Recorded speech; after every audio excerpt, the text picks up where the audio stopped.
Hello, welcome to Strong Sense of Place. In each episode, we focus on one destination and discuss what makes it different than any other place on Earth. Then we recommend 5 books we love that took us there on the page. I'm Melissa Joelwan. I'm David Humphreys. We're going around the world, one great read at a time. Thanks for joining us.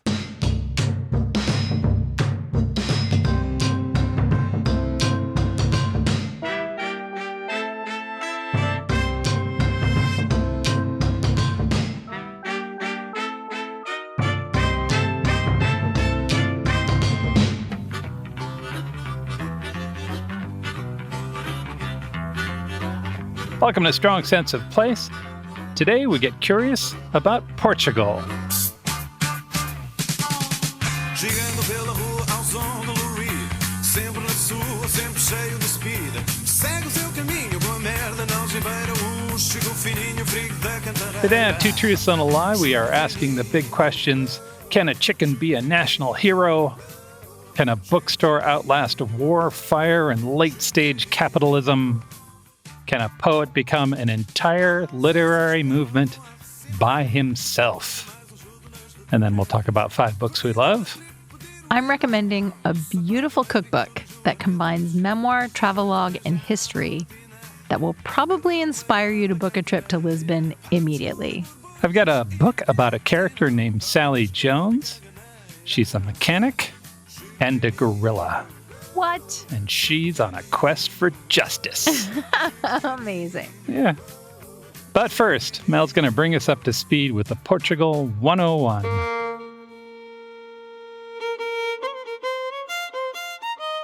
Let's get oriented. All right. Portugal is tucked into the western edge of the Iberian Peninsula. Spain is to the east. The Atlantic Ocean rolls out to the west. Yes. Portugal is the westernmost country in mainland Europe, which is part of why it's had such a strong connection to the sea for centuries. Portugal is roughly the same size as the U.S. state of Maine. That is much smaller than I thought it would be. Yeah, it's not so big. No. And it has only about 10.3 million people. The official language is Portuguese, and the capital is Lisbon. We visited Lisbon in March. We did. The higgledy-piggledy architecture and warm light are very charming. Yeah. It's one of those places that kind of gave me that homesick feeling for it while I was in it. You know that feeling? Sure. The Portuguese have a word for that sort of like melancholic longing. It's saudade. Do you know this? Only because I read about Portugal before we went. Yeah. So I have a video that I'll put in show notes. It's 6 minutes long explaining this feeling because there is no direct translation for other languages. That feeling is also embodied in the fado music, which is Lisbon's version of the blues. Yeah. Fado means fate. So the songs are kind of poignant ballads about exquisite heartbreak and lost sailors and haunting romance.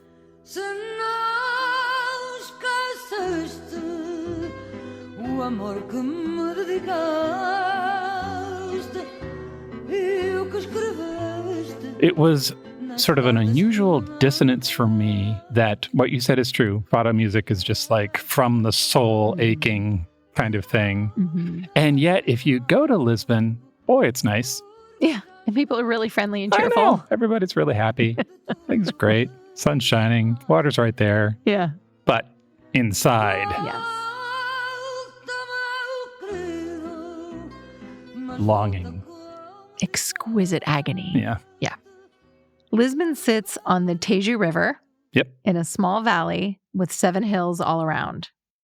There are hills and stairs to climb everywhere. They're right there, too. You can't go anywhere without cutting up some hills and steep hills, too, right? Yeah. There are so many steep climbs, in fact, that some of the streets have elevators and escalators, open air escalators, to move you from one neighborhood to the other. Yeah, I was not expecting to navigate between 2 streets by walking into a building, riding up its escalator, and getting out the other side and walking straight out onto another street. But that's regular life in Lisbon. It's pretty cool. It kind of has this treehouse vibe to it because does. everything's like on different levels and there are different ways to get there. I found it very enjoyable. I found it really charming. There's also a famous elevator called the Santa Justa lift that looks like a cross between the Eiffel Tower and an AT-AT walker from Star Wars. Yeah, it kind of does. I'll put a picture in show notes. Yeah, big, beautiful Victorian outside elevator. That looks like an AT-AT. That looks like an AT-AT.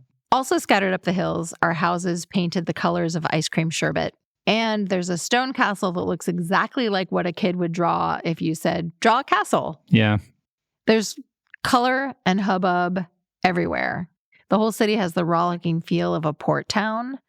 Like, it's nice now, but hasn't entirely cast off its rough and tumble past. Yeah. You don't have to go far to see the rough and tumble past either. So highlights of our trip included the National Tile Museum, which might have been my favorite thing. Yeah. The handmade tiles, they're called azulejos, are found throughout Portugal, not just Lisbon and Porto. And they aren't just decorations. They're storytelling in ceramic. Some of the stories are nonfiction, like there's historical events and whatnot. Battle scenes. And some of them are delightfully fictional. Yes. So there's one in that museum that I recall of a chicken going to its own wedding. Yeah, that was a really good one. And they have the chicken in a carriage riding, and there's frogs carrying it, I think. Yeah. And it was just really delightful. Yeah, whimsical, very fun. Yes. We also went to a cocktail bar that's like a cabinet of curiosities. On the way to that bar, we walked across this rainy square, which is elevated because everything in Lisbon is elevated. And it was night, and the square was just lovely. And I kind of kept expecting an MGM musical to break out. It's just a sort of a perfect night. And then we found that bar. Yeah. We also went on an all-day food tour with culinary backstreets. Yeah. That focused on the influence of Portugal's colonies on its cuisine. Yes. Delicious food all day long. With that guy, Joao, who had the temerity to be young and good-looking and charming. And kind. And kind. Yeah. What a jerk. Right? I'll tell you more about the amazing Portuguese food when we get to books. And if you're curious about what we did specifically in Lisbon, we'll be sharing stories and photos of that on Patreon. Let's talk about history a little bit. Before Portugal was Portugal, it was part of the mishmash of Celts, then Greeks, then Romans. You can still walk through some pretty impressive Roman ruins on a day trip from Porto or Lisbon. Then, in 711, the Moors showed up. And that's why when you visit today, you can wander through the ruins of a Moorish castle in the town of Sintra. You can eat food seasoned with coriander and cumin, aka delicious. Yep. And you can see the colorful tiles everywhere you look. All of that is from the Moorish influence. Portugal's borders became the ones we know today in 1143, after Afonso Henriques declared himself king and backed it up with a few battles, including the delightfully medieval-sounding Battle of Valdevez. Yeah. Which involved mounted knights, suits of armor, and is immortalized in an enormous blue and white tile mural at the Porto train station. Once the country found itself, it decided to go looking elsewhere. In 1415, Prince Henry the Navigator became fixated on exploring the coast of Africa. He sent 2 young seafarers out in a square-rigged galleon, and they were shipwrecked by a stormy gale not too long after, thus discovering Madeira. Oh, all right. Its lush, green, volcanic island that would later be a plot point in the novel Jane Eyre, and maybe become better known for its delicious fortified wine. After that initial taste of success, yes, Portugal's age of exploration was off and sailing. Shout out to my favorite explorer and Jeopardy answer, Vasco da Gama. Yeah. He found a sea route to India in 1498 that boosted Portugal's trading power. And let's not forget Ferdinand Magellan, whose eponymous strait at the southern end of South America was the only passage between the Atlantic and Pacific until the Panama Canal. That was a long time. Eventually, because of their seafaring ways, Portugal had territories in Africa, Asia, and Brazil. Before we wrap this up, I want to briefly talk about the Treaty of Tordesillas because I find it outrageous and I need everyone to share my indignation. Okay. In June 1494, Yep. 4 years before Magellan founded the strait, Spain and Portugal decided that they should divvy up the New World of the Americas between the two of them. As you do, I guess. They got out a big old crinkly parchment map. Yep. They dipped an extra large feather quill in ink. Yep. And this part that I'm about to say is not made up. They drew a line on the map from north to south in the Atlantic Ocean. Yeah. And Spain said, all the lands to the west of this line belong to me. Sweet, said Portugal. All the lands to the east belong to me. So like two 12-year-olds dividing up a bedroom. Yeah, like stepbrothers. Except that it's the planet. Yes. Eventually, they scooched the line a little bit further to the west so that Portugal could claim Brazil. Again, like two 12-year-old boys being like, okay, but I get the Nintendo. As National Geographic says, the treaty worked out well for the Spanish and Portuguese empires, but less so for the 50 million people already living in established communities in the Americas. Happier ending. The colonies are either independent now or returned to the countries where they sort of geographically belong. By 1822, Brazil gained its independence, and of course, so have Mozambique, Goa, and Angola. I'm going to say it again, just in case it's not clear from the tone of my voice. Colonialism is the worst. Yeah. But it made Portugal's architecture, food, and music pretty awesome. Right. So given all of that, Yep. let's talk about what you can do when visiting Portugal. Okay. If you are all about splashing in the surf and playing in the sun, Portugal's got you. Yeah. The coast is nearly 500 miles or 800 kilometers long, and there are beaches for every kind of sun bunny. There are soft stretches of sand, hidden alcoves reached by winding wooden stairs, dramatic rock formations, a beach with a waterfall, and one near Lisbon where you can swim at the foot of a stone fort. It's all very dramatic. Yeah. We're going to take a little sidebar. I don't know how many surfers we have in our audience. I would expect not many, but still, we need to visit this. Yes. But we got to talk about Nazare. Yeah. There is an underwater canyon off the coast of Portugal that's basically a giant wave generator. Yeah. Last year, a German big wave surfer named Sebastian Steutner maybe set a new Guinness World Record on a wave that measured 94.73 feet. That's 28.5 meters. 95 feet. That's like almost 9 stories. I'll put a video in show notes. It makes my palms go sweaty to watch it. He's a tiny dot on a massive wall of churning gray and white water. And the point off which they surf, there's a piece of land that juts out into the ocean. It has a building on it, and there's a place for spectators.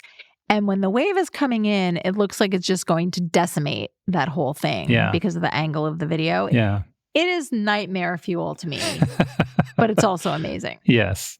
It's also incredibly dangerous, right? Yes, that absolutely. wave could destroy him if he thinks wrong. Yes. And he broke his own record with that wave. He is like the boss of this place. Okay. Moving inland to safer pursuits. Yes. Évora is a walled town that dates back to the 14th century.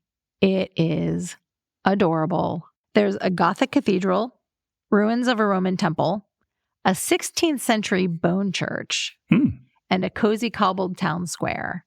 Sounds lovely. The town is in the Alentejo region, which is known for its black pigs, red wine, and a special bread made from whole grain and white flour that's meant to be dipped in a bowl of local olive oil. That sounds like a nice place to spend a day and have a little something to eat. If wine is your thing, you can visit the Douro Valley.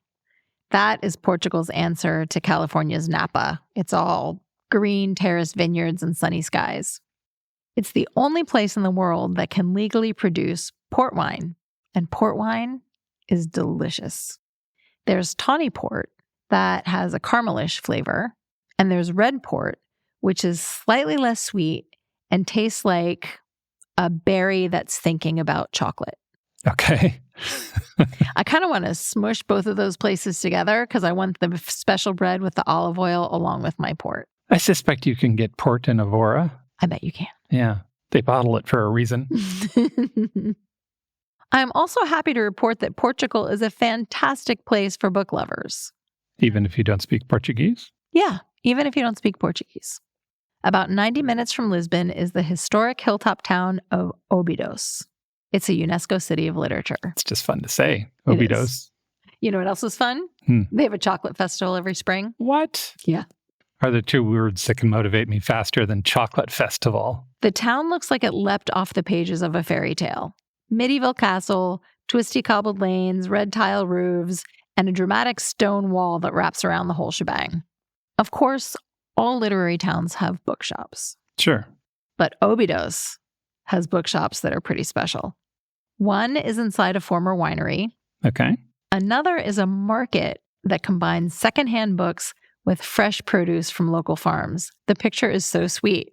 There are shelves filled with books, and then in the center, just this colorful produce. That's great. Yeah. So you can walk into town, get a little something to eat, get a little something to read, head back home. Sip in your port. They've got this whole life thing figured out. They really do. The third bookshop that I want to talk about is inside a repurposed 13th century Gothic church. The books are all stacked up on the old altars. There are black and white tiles underfoot and tall wooden bookshelves tucked under the apse. It's very magical looking. Sounds lovely. After book shopping, you can sleep at the Literary Man Hotel, which is located in an old convent and is run by the town's former mayor. The historical spaces are filled with floor-to-ceiling bookshelves, including the restaurant. Oh. And all of the books, 100,000 books and counting, are for sale. You can stay in cozy guest rooms in the convent wing. I'm hoping it's haunted. Or, if you're afraid of ghosts, you can choose one of the more modern rooms. Those are all blonde wood and white linens. It is a book lover's dream hotel. Then, the next day, just an hour north of Óbidos, is the oldest library in Portugal, and it's a stunner. It's the Biblioteca Joanina, Library of Joanina. Yep. Imagine a library that looks like Mozart's music sounds. Okay. And you'll get close to this like baroque jewel box of a library. It sprawls over 3 floors. The primary colors are red, green, black, and gold. So much warm, glowy gold. There are allegorical frescoes on the ceiling, and the bookshops are topped with gilt curlicues. Huge windows are draped with red velvet curtains. And the second floor has a balcony that goes all the way around and looks down on the space called the Noble Floor. It also has a cabinet of curiosities and a botanical garden nearby. All of that is open for tours. They're just talking to you. I know. Bonus fun fact. The website says entrance to the Baroque Library building is through the academic prison. I don't know what that means, but I want to know more. What's an academic prison? If anybody knows, let us know. I kind of wanted it to remain a mystery for a little while, so I didn't look up more about it. Okay. One final note on the Biblioteca Joanina. It has bats. Oh. According to Smithsonian Magazine, the bats are welcome guests because they eat flies, gnats, and other pests that would otherwise damage the priceless manuscripts. They live behind the bookshelves and come out at night to gobble up the bugs before they fly out the library windows to get a drink of water. Every evening, the librarians cover the library tables with sheets of leather to protect them from the bats. Right. And then in the morning, they remove the coverings and clean up whatever mess the unusual tenants made during the night. They've been doing this since at least the 19th century. And if you visit the library on a rainy day, you might get to hear the bats chirping and singing from behind the bookshelves. I'm 100% in on all of this. We should do it. That's the Portugal 101. Nice. Two truths and a lie, that's the way that we date. You said love, you said always. Are you ready for 2 truths and a lie? I will do my best. I'm about to say 3 statements. 2 of them are true. Mel doesn't know which one is the lie. Here we go. Statement number 1, there's a bookstore in Lisbon that is older than the United States. Statement 2, One of the national symbols of Portugal is a zombie. What? Yep. Statement 3. One of Portugal's leading poets used over 80 pen names. In order. Statement number 1, there's a bookstore in Lisbon that is older than the United States. I'm going to guess true because we visited that bookstore, but I can't remember how old it is.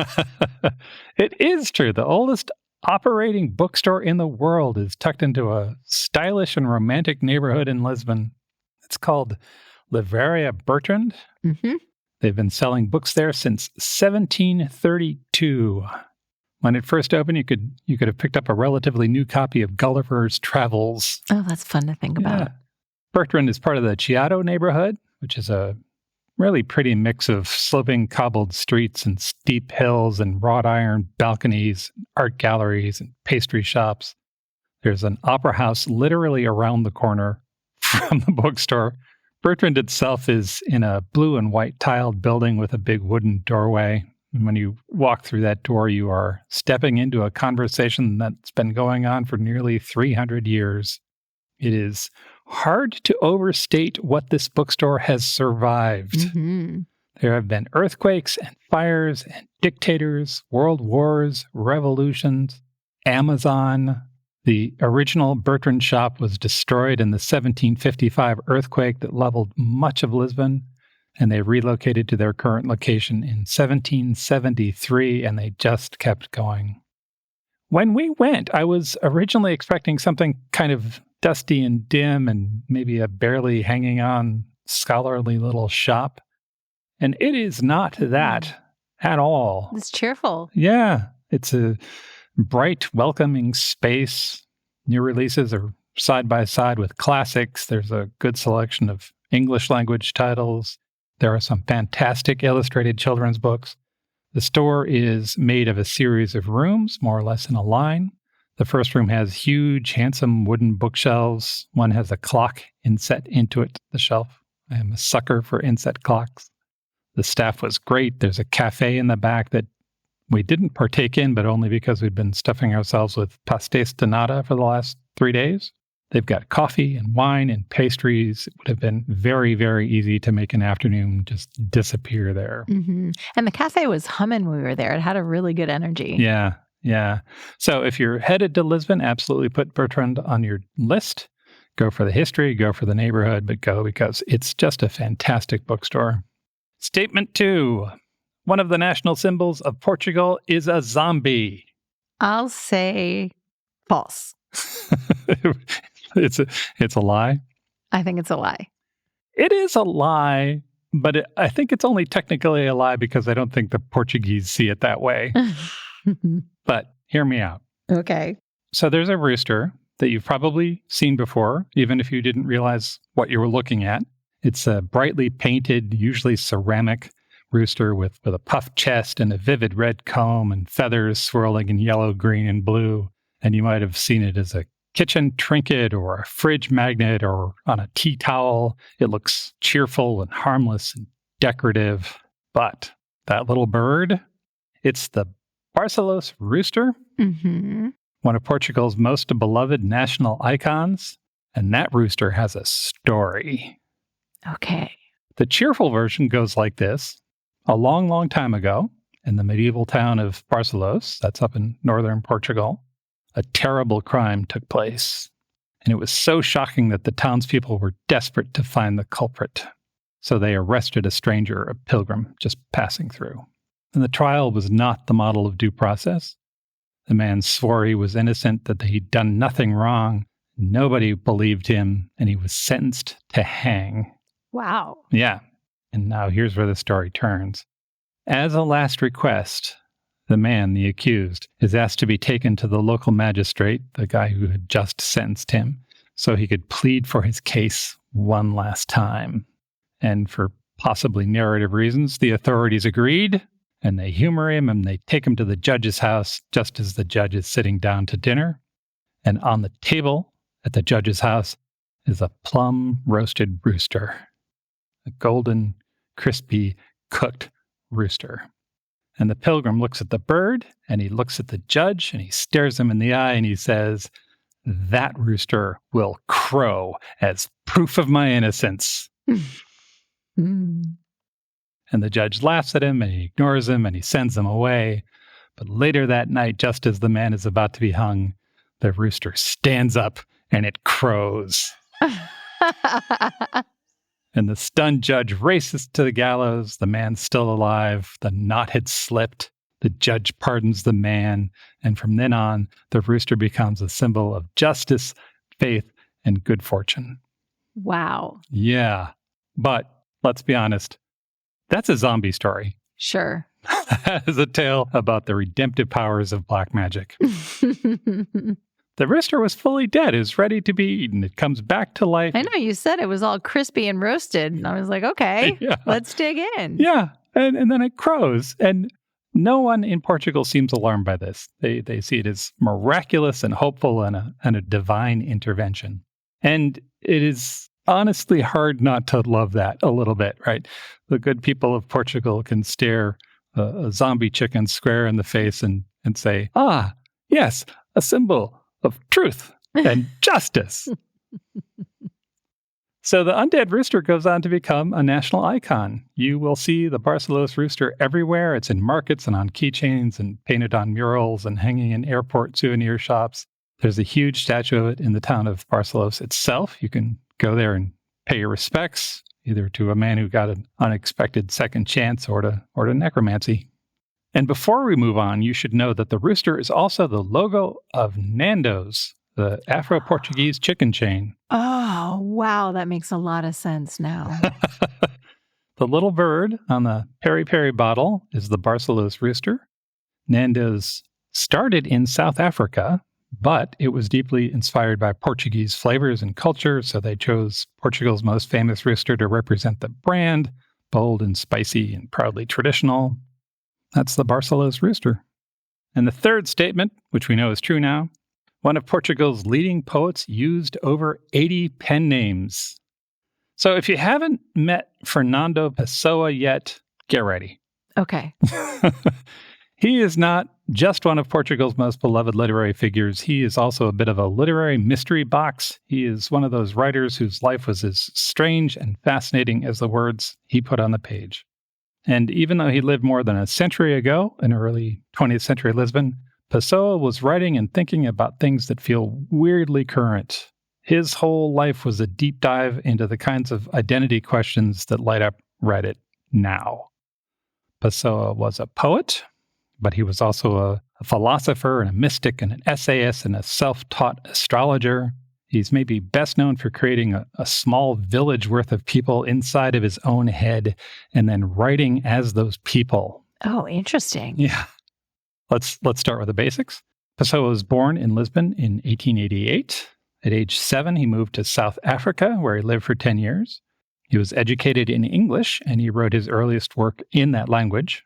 He eventually returned to Portugal, and he spent most of his adult life in Lisbon. And he had a quiet life. He worked as a translator and a correspondence clerk. During his lifetime, he published just one book in Portuguese, and that book landed with a bit of a shrug. And a year later, he died. In 1935, he was 47. And then Pessoa got huge. Aww. Some of Pessoa's friends knew that he had a trunk where he had left some of his writings, and right after the death, they went to his apartment. I expect they were like, well, we'll read his diary and maybe there'll be some unfinished poems. And they opened the trunk, and inside of it was more than 25,000 pages of unpublished writings. 25,000? Yeah. I expected you to say 2,500, and that was still going to be a lie. Yeah. And it's not just scraps and half-finished drafts. He wrote full works. There's plays and essays and political manifestos and poems and poems and poems, like all of this stuff. And not all of it was written under his own name. And here's where it gets a little tasty and weird. Pessoa didn't just use pseudonyms. He used what he called heteronyms, which is a fully realized alter ego with their own writing styles and biographies and birthdays and worldviews and personalities and sexual preferences and just the whole thing. His heteronyms wrote to each other. Wow. They argued. They contradicted each other. Some were mystics. Some were classicists. Some were just wildly dramatic. And there are 3 that became particularly famous. There's Alberto Cairo. He's a shepherd poet who loved nature and distrusted logic. There was Ricardo Reis, who's a melancholic doctor with a strong sense of order and discipline, and he wrote in the style of classical poets. And there was Álvaro de Campos, who was emotional and cosmopolitan and full of existential despair and bisexual. And then there was Pessoa himself, right? The real Pessoa, in quotes, who sometimes seemed like just another voice in this crowd of people. And all of those figures left behind serious bodies of work. Some say that when Pessoa died, Portugal lost its 4 greatest poets. Wow. Yeah. I just keep saying, wow. I don't know what else to say. This is the wildest story. Yeah. Campos once wrote that it was Pessoa who didn't really exist. Yeah. So, do they think he had multiple personality disorder, or was he just wildly intelligent? Yeah, nothing I read suggested that he had multiple personality disorder. It was just him exploring different That is amazing. ways of being. And of course, there were many, many more personas. Pessoa created at least 65 other heteronyms. Some of them were related to each other. They criticized and translated each other's work. Pessoa created voice after voice to explore different philosophies and versions of himself. And they even intervened in Pessoa's real life during his only known romantic relationship. A jealous Álvaro de Campos wrote letters to the girl, and she enjoyed the game, and she wrote back. That's really cute. Yeah. Pessoa is deeply loved in Portugal. He is not obscure. He's everywhere. You'll find his face on postcards and coffee mugs. He shows up in street art. There's a board game with his name. His work is taught in schools. There's a bronze statue of him sitting outside one of his favorite cafes just down the street from the bookstore I just told you about. Reading Pessoa is a little like talking with somebody who's thinking about everything all at once, like time and identity and death and beauty, and somehow it still feels approachable. He can be serious, but he's also funny and tender. There's a softness in all the complexity. And I'm going to wrap up with a few lines from Pessoa. This comes from Álvaro de Campos, his loudest, most impulsive self, the one who feels everything too much. He writes, "To be great, be whole. Nothing that's you should you exaggerate or exclude. In each thing, be all. Give all you are in the least you ever do. The whole moon, because it rides so high, is reflected in each pool." Right? Isn't that nice? The whole moon in each pool. That's Fernando Pessoa. If you're curious, absolutely give him a try. We'll link to a few of his works in the show notes. That's 2 Truths and a Lie. If you've ever shopped online, and let's face it, who hasn't? Chances are you've bought something from a business powered by Shopify. You know that purple Shop Pay button you see at checkout? The one that makes buying so incredibly easy? That's Shopify. And there's a reason so many businesses sell with it, because Shopify makes things easier, and not just for shoppers. They make it easy to start and run your business. Shopify is the commerce platform behind 10% of all e-commerce in the US, from household names like Mattel and Gymshark to brands just getting started. It gives you a leg up from day dot with hundreds of beautiful ready-to-go templates to express your brand style so you can get up and running fast. You can tackle your important tasks, from inventory to payments to analytics and more, all in one place. You can also spread your brand's word with built-in marketing and email tools built for you to find and keep new customers. And remember that iconic purple Shop Pay button that's used by millions of businesses around the world? It's why Shopify has the best converting checkout on the planet. Your customers already know and love it. If you want to see less carts being abandoned, it's time for you to head over to Shopify. Sign up for your $1 per month trial and start selling today at shopify.com/realm. Go to shopify.com/realm. Shopify.com/realm.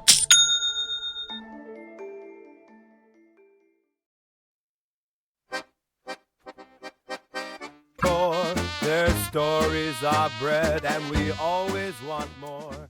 This is book one. My first recommendation is 2 Nights in Lisbon by Chris Pavone.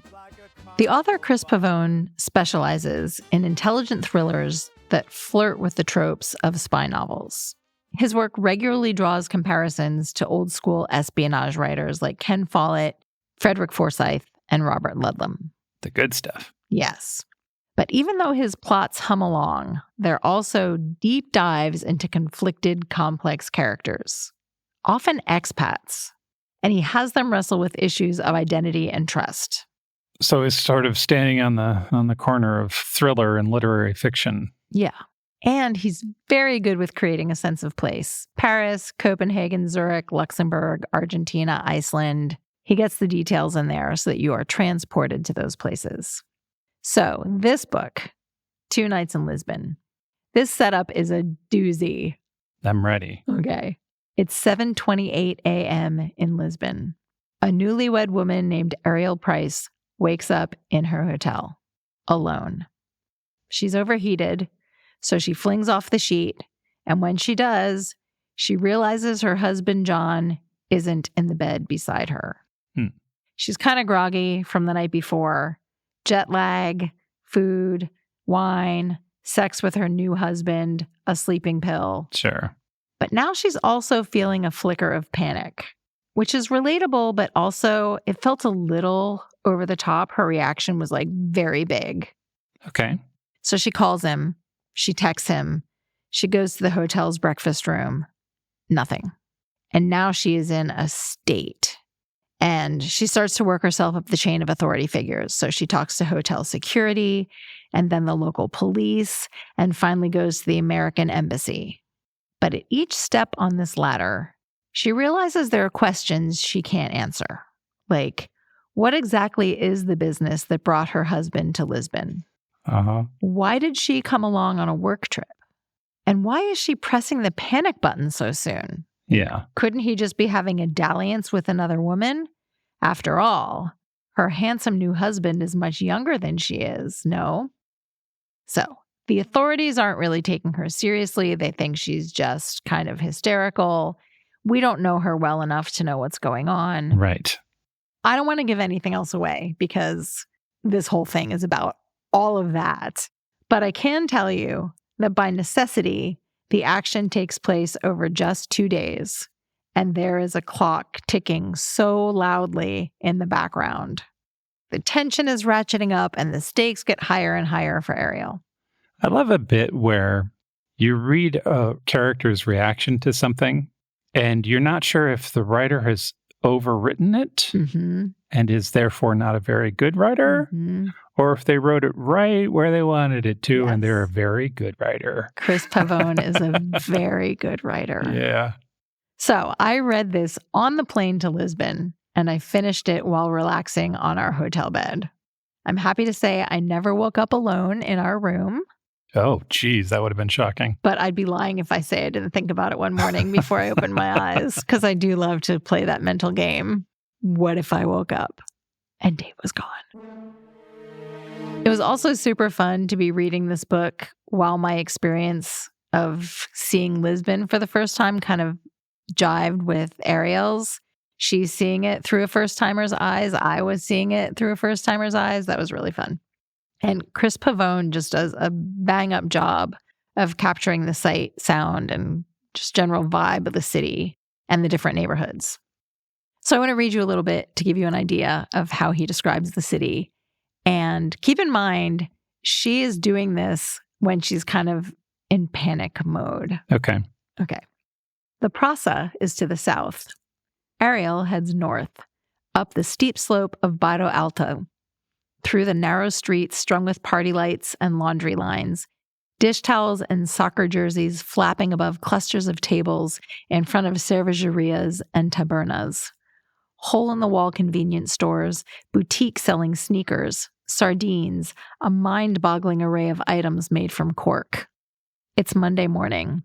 The city's coming to life quicker than it had over the weekend, with stores opening and cafes filling, with people strolling to work on sidewalks made of mosaics, leafy trees everywhere, walls graffitied with names and initials and peace signs and big toothy smiles and cartoon dogs.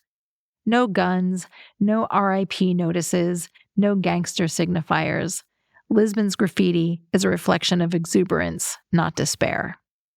That's really good. That was exactly like walking through Lisbon. Mm-hmm. And there's more where that came from. Yeah. It's nice. And he sprinkles it in here and there so it doesn't feel like too much. Yeah. This book starts, obviously, as a thriller and morphs into a spy novel / police procedural. And then it pokes around in emotionally painful places. As the story unwinds, we learn more about Ariel, who she was before she married her husband, and a thing that happened to her. She becomes less opaque. She seems less hysterical, less stereotypical woman in peril that she seemed at the beginning. As much as in that first scene in the hotel, she came across as a not wholly reliable narrator. Yeah.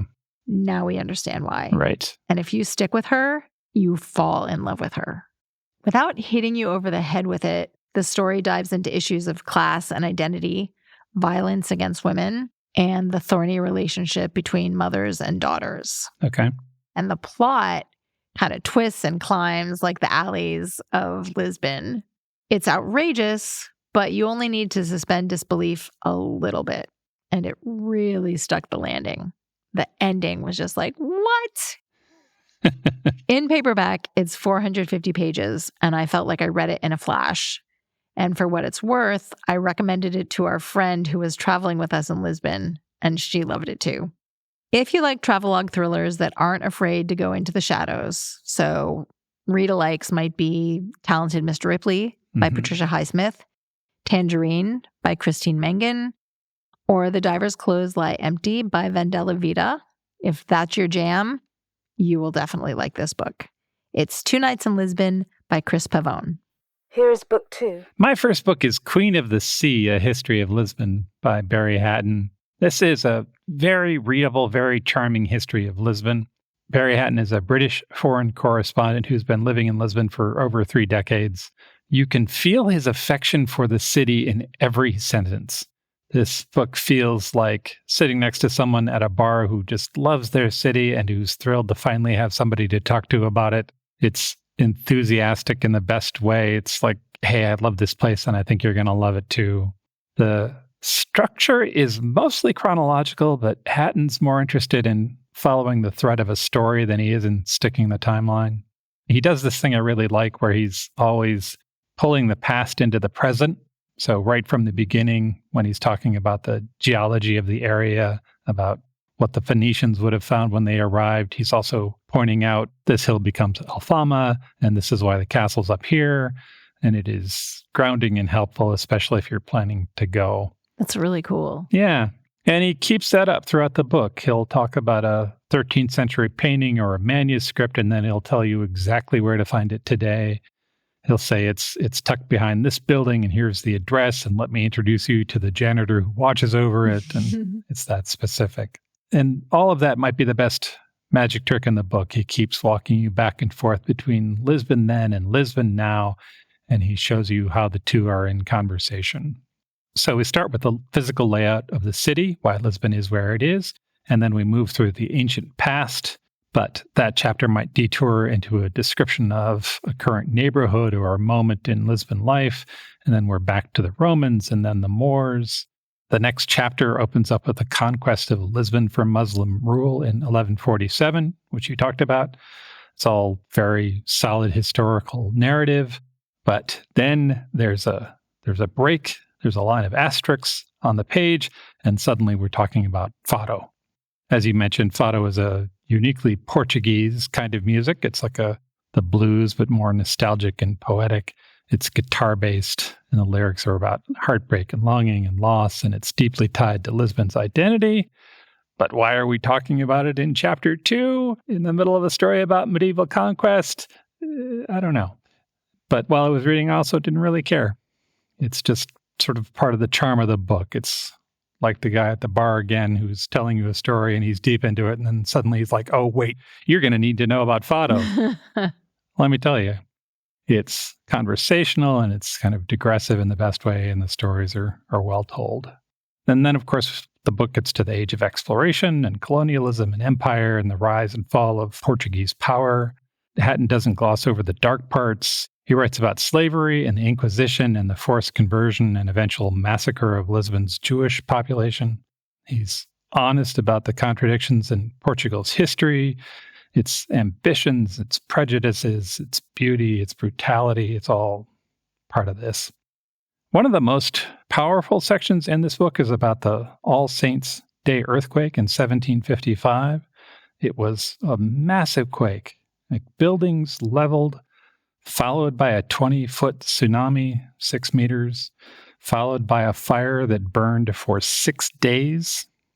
Tens of thousands of people died. The people there thought it was the apocalypse. And because Lisbon was such a hub of culture and science at the time, the loss wasn't just human, it was artistic and intellectual. Tens of thousands of books and paintings and maps and murals and tapestries vanished. And Hatton uses first-hand accounts to help us understand what those days were like. And he connects it, too, to the philosophical world. So Voltaire, among others, was shaken by this, right? How could a just God allow this, especially in Lisbon, a city from which missionaries had spread Christianity around the world? It became kind of an Enlightenment-era theological crisis. And Hatton gives it weight without over-explaining it. Then from there, we move into the 1800s, which Hatton calls Portugal's wretched century. It starts with the royal family fleeing to Brazil to avoid Napoleon. And then we get coup, revolution, civil war, national bankruptcy. It's all a hot mess. Hatton makes it legible and vivid. And then it's on to the 20th century. We get the assassination of King Carlos in 1908 and the rise and fall of the dictator Salazar. Portugal's uneasy neutrality during World War II, when Lisbon became a hub of spycraft, and the Carnation Revolution in 1974, which was started with a banned song being played on the radio.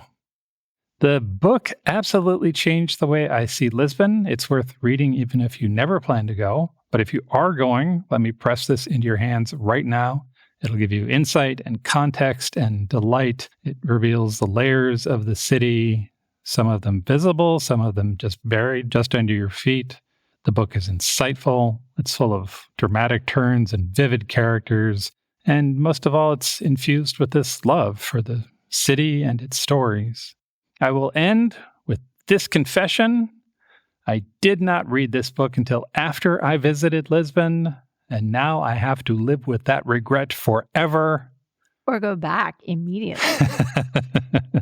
Learn from my mistakes. The book is Queen of the Sea, A History of Lisbon by Barry Hatton. This is book 3. My second recommendation is The Night in Lisbon, written by Eric Marie Remarque and translated from German by Ralph Mannheim. Night like a opposite of day? Yes. Okay. Yes, my first book was 2 Nights in Lisbon. My second book is The Night in Lisbon. So before I get into this book, a little bit of history, which you touched on. During World War II, Portugal claimed neutrality. Right. But it continued to trade with both the Allies and Nazi Germany. And it became a playground for spies and also attracted war refugees. Millions of people, many of them Jewish, desperately hoping to board a ship to the US or UK. The nearby beach town of Estoril was the more glamorous escape for anybody who was hoping to just ride out the war without disrupting their life too much. So even while the battles were raging in other parts of Europe, the music played and the drinks flowed at the Hotel Palacio and the Casino Estoril. In our episode about hotels from season 4, I talked about the novel Estoril by Dejan Tiago Stankovic. That one tells the story of one remarkable boy among the refugees and rich people hiding out at the Hotel Palacio. It's sort of like A Gentleman in Moscow, but set in Portugal. That hotel and the nearby casino both make cameos in this book, The Night in Lisbon. But it is completely different. Instead of sunshine and breezes and handsome spies and glamour, this book captures the frantic despair and debauchery that hovered over Lisbon at the start of the war.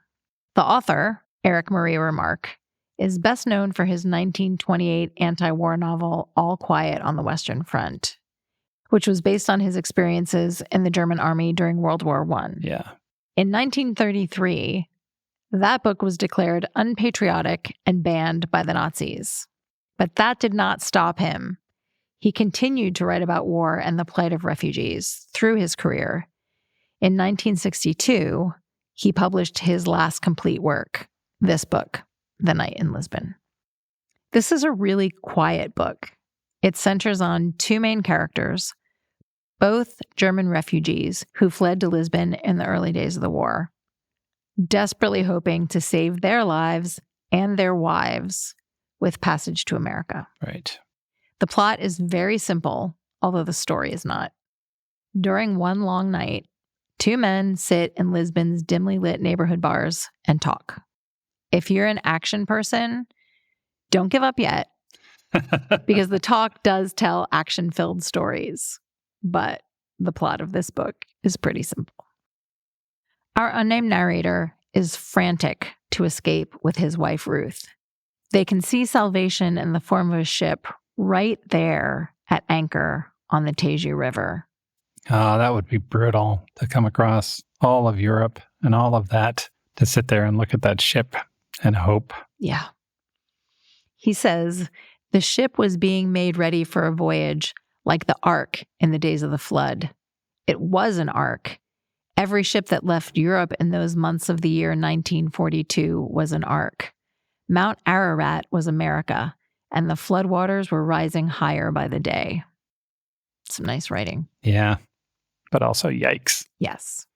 The narrator and his wife have no tickets and no visas. In desperation, he goes to the Casino Estoril. I still owned a good suit, he says, and they'd let me in. It was a last effort to blackmail fate. I had lost 56 of the $62 we still had left. As he gazes at the ship that's an Ark that he can't board, a man emerges from the shadows. He offers to give our narrator a visa, passport, and 2 tickets on the ship if he will fulfill a straightforward request. Spend the night with the man and listen to his story. So, our narrator learns his would-be benefactor is Josef Schwartz, and he has a tragic tale of a doomed love that took him from Germany to France, Switzerland, a concentration camp, and finally Lisbon. Throughout the night, the two men walk the city, building this unusual, kind of uncomfortable intimacy with each other, while they search for bars that stay open until the morning. So they wander through Lisbon landmarks. They go through the Praça do Comércio and past the St. George Castle. They listen to fado music. They eat with the urgency of people who are very familiar with hunger. And they steep in the unfairness of their fate. Remarque's writing is very cinematic. I'm going to read you a passage. You'll be able to see this little eatery so clearly. The place was a kind of late restaurant with a small dance floor and a terrace made to order for the tourist trade. Someone was playing a guitar, and in the background, a girl was singing a fado. On the terrace, several of the tables were occupied by foreigners. There was a woman in evening dress and a man in a white dinner jacket. We found a table at the end of the terrace. You could look down at Lisbon, at the churches and the pale light, the streets, the harbor, the piers, and the ship that was an Ark. That kind of gave me Casablanca vibes a little bit. Yeah. So the contrast between their fear and desperate situation and also the evening clothes. Yeah, right. In that part of the story, the woman says something like, "Oh, darling, I wish we could stay here instead of having to go to America." Yeah, it sounds like it has this weird cross between being very dark and romantic. Exactly that. This is a slim book, but it punches way above its weight. Although only a small part of the action takes place in Lisbon, it vividly captures the feeling of the city. The lights, the shining streets, the ambient noise of the bars, the vast stretch of the river to the sea. It really transported me to how scary and weirdly romantic that would have been in 1942. Yeah. If you wanted to go all in, this book is part of a trilogy called the Emigre Trilogy, along with a book, Flotsam, set in Prague, Vienna, and Spain, and The Arch of Triumph, set in Paris. They all stand on their own. They can be read together or separately. This one is The Night in Lisbon by Eric Maria Remarque. Book 4. So there's a ton of great literature from Portugal. There's classics, travelogues, and mysteries and historical figures. It's a country rich with reading options. It's full of poets and storytellers, all of whom have been quietly shaping world literature for decades. And I was in the middle of browsing my way through all of that when I came across this title. And I read the title and I read the premise and I got on the ride and I never looked back. My book is The Murderer's Ape. It's by Jacob Wegelius, and the narrator is an ape. But not just any ape. Her name is Sally Jones. She's an intelligent, emotionally perceptive gorilla who also happens to be an outstanding mechanic. She doesn't speak, but she writes. She uses a typewriter to keep a journal of sorts. It's a 1908 Underwood number 5, if you're into that kind of detail. And while Sally is the only talking animal in the book, the rest of the world around her feels real, right? There are no other magical elements in this story. It's just this one beautiful suspension of disbelief. The book was originally written for children. Do not let that stop you. I think it's perfect for any sufficiently whimsical adult. Well, and I remember when you were reading it, you would periodically stop and say, I can't believe this is a children's book. Yeah, there are some points where it gets real in this book. The story itself is set around 1915. We begin in Lisbon. Sally is working with her best friend, Henry Koskela, whom she calls the Chief. Together, they own a small cargo boat called the Hudson Queen. They're a little bit scrappy, a little bit freewheeling. They are sailing from port to port, picking up odd jobs and living a life of adventure. And then one dark Lisbon night, everything changes. So they're approached by a man named Mauro, who offers them a job. And it sounds shady, but the money's good and they need it. They take it. It goes badly. And they return to Lisbon bruised and shaken. And they run into Mauro again down by the docks late at night. It's tense. He pulls a gun on them. And then he thinks better of it and he turns to run. And the Chief chases him. And this is where everything unravels. The book reads, later, during the course of the trial, there were many people who said that the Chief had thrown Mauro into the river. Some went so far as to claim that he had struck Mauro on the head before throwing him in. But it simply isn't true. I saw what happened. The Chief caught hold of Mauro's collar to stop him, but Mauro lost his balance, tripped over a mooring rope, and fell over the edge of the quay. It was an accident, and anyone who says anything different is lying. The Chief is arrested, and the rest of the story follows Sally, who's alone in the world and unable to speak, navigating human society to solve a mystery and to save her friend. Sally's journey takes her from the back alleys of Lisbon to the palaces of India. The settings are vivid and lovingly drawn and full of texture, but it's the characters that really shine here.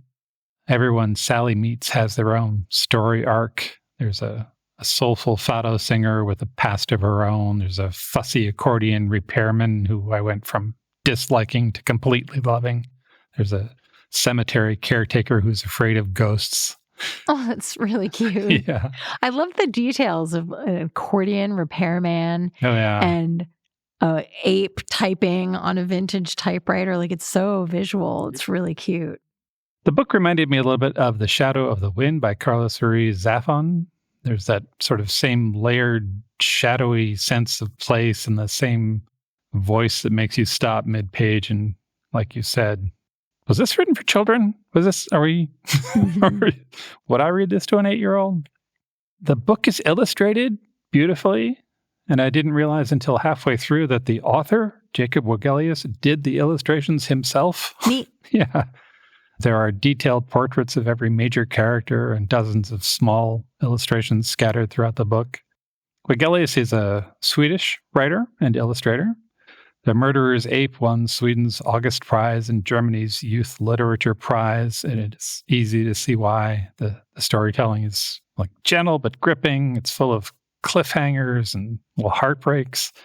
It's an old-fashioned adventure story in the best sense. It's got steamships and secret letters and shifting alliances. But it also gives time to themes like friendships and injustice and the sort of the question of where you belong and with whom. There's a door into Portugal's politics at the time, which I thought was very impressive for a children's book, right? There's some hatred of foreigners and corruption in a city at the edges of upheaval. It's all threaded in just enough to give the story some weight, but not so much that it feels forced. If you love Sally as much as I do, there is a sequel, The False Rose, which picks up with Sally and the chief and takes them from Lisbon to Glasgow and then to the Shetland Islands. Stop it. Seriously. Yep. Oh, I know what I'm doing this summer. I'm reading those 2 books back to back. Yeah, I have not read that yet. I can't believe I'm not reading it right now. But The Murderer's Ape absolutely stands on its own. It is moving. It's adventurous. I really enjoyed my time in Sally Jones's company.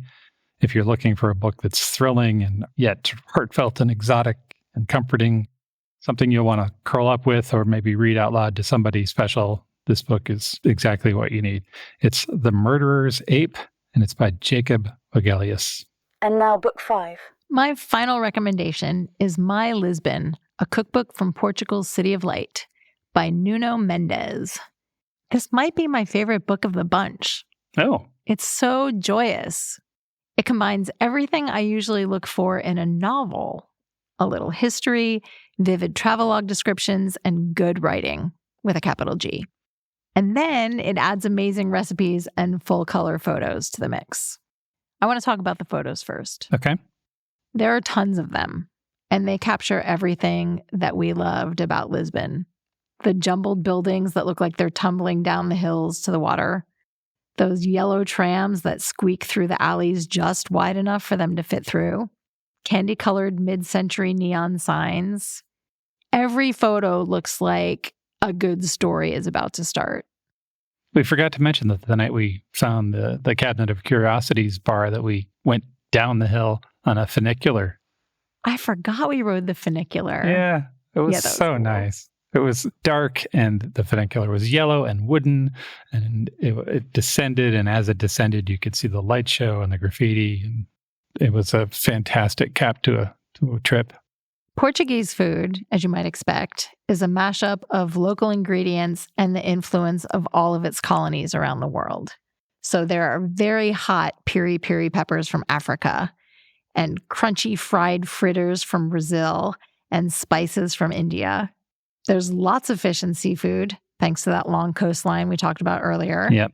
There's also acorn-fed pork that's turned into sausages and cured ham or roasted for delightfully gloppy sandwiches. And cheese. Every region of Portugal produces its own cheese, often from sheep's milk. We had a cheese board at a restaurant one night, and each one of them was delicious in its own way. Some were nutty and made your teeth feel kind of funny. Some of them were mild. But the best, I think, was the queijo de serra. It's a soft, ripe cheese with a rind. Looking at it, you might mistake it for a round of brie. But the flavor is much more pungent.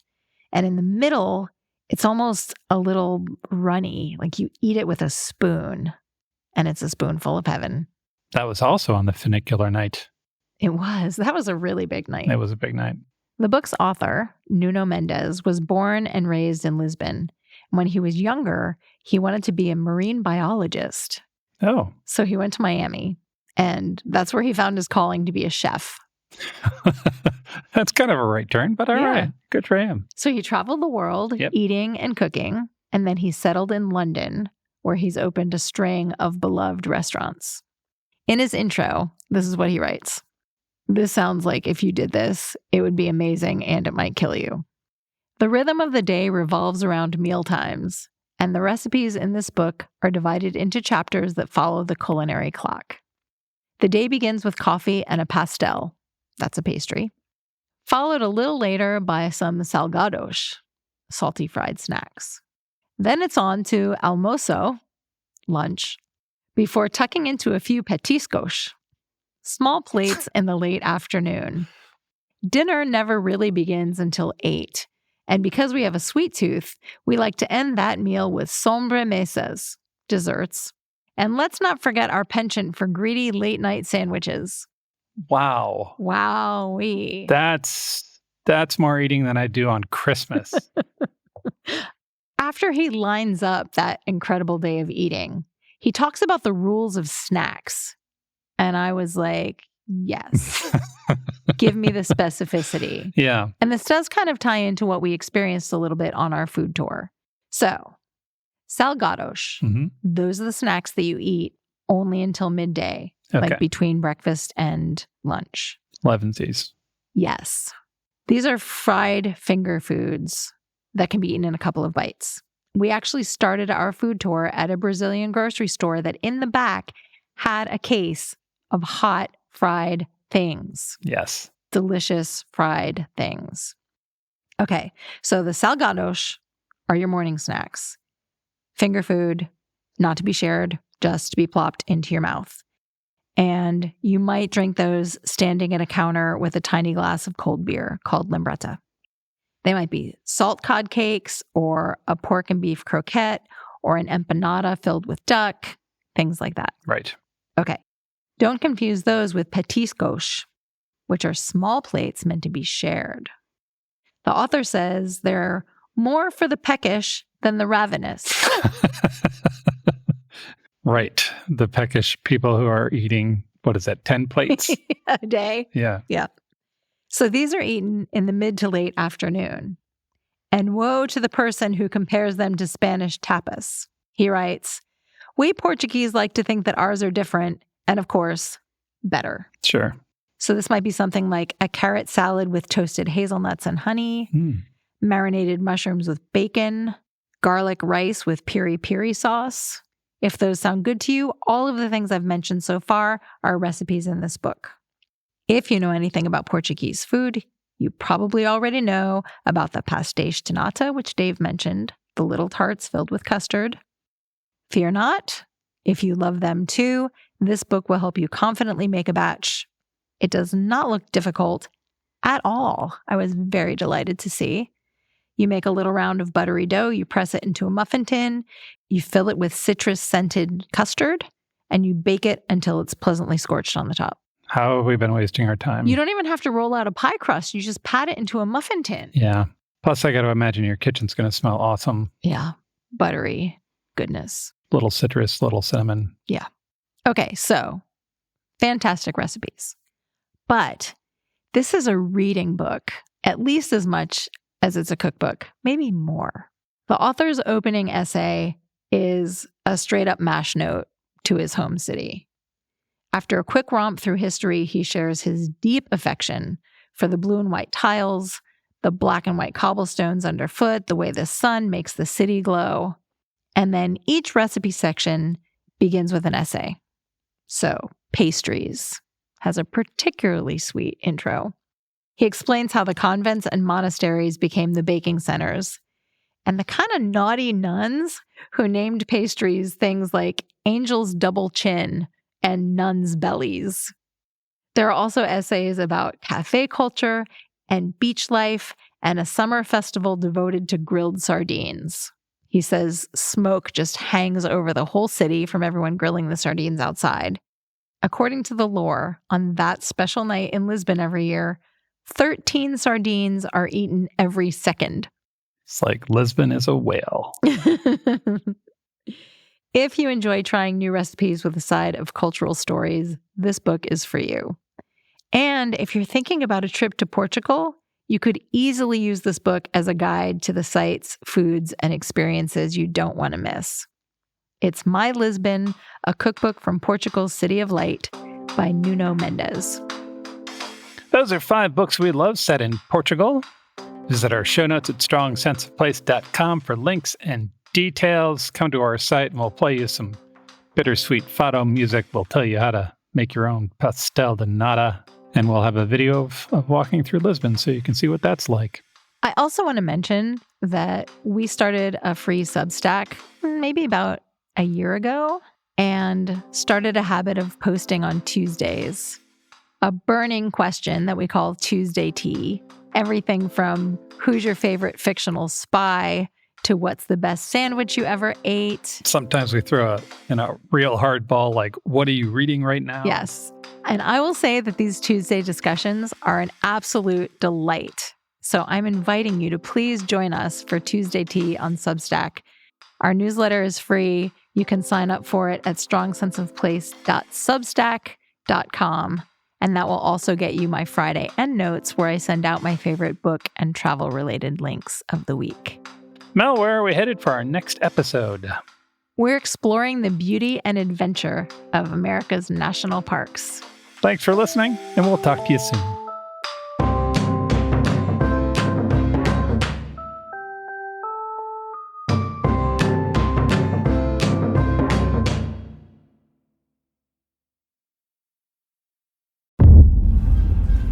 Welcome to Gotham, Jimmy. It's not as bad as it looks. DC and Realm present. Our vigilante, or Batman, as he's called, possesses extraordinary physical skill. DC High Volume Batman. Fear. I have to make them afraid. I shall become a bat. Look there. What the hell? The Dark Knight's definitive DC Comics stories. He's got a motorcycle. Get after him or I'll have you shot. Take him down.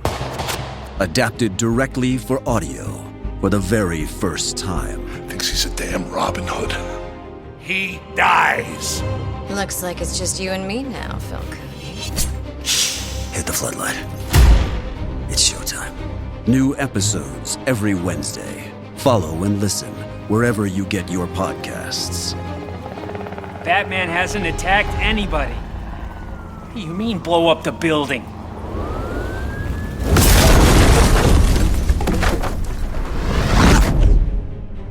From this moment on, none of you are safe. DC High Volume Batman. Available now.